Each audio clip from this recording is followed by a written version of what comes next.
So the idea was we had to pick up any mall because malls are this collective space where people from different backgrounds, different economic echelons, areas within Delhi can come together.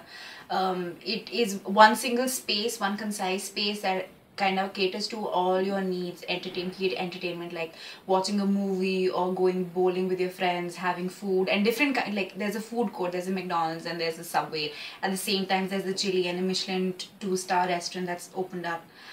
There's shopping, there are different kinds. So do you want something as simple as West Side or do you want a Zara?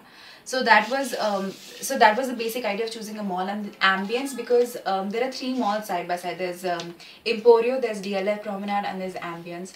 So this is we found that this was the mall which actually catered to the majority, unlike Emporio, which has a very niche audience, a certain class, economic class, and DLF again has it's a smaller space, and B, again, it's a little selective about its economic class.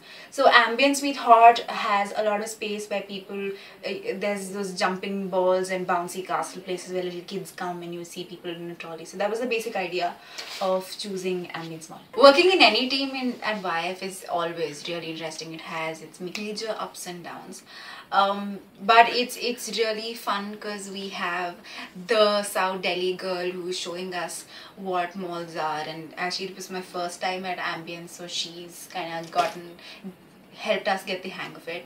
And then the idea of it being an all girls team with Warren is also pretty interesting, because in fact before we guys hit the sale today, he was the first one to actually go to Jack and Jones and buy clothes for himself. And it's really interesting because there are people from a varied interests and background, and how we come together and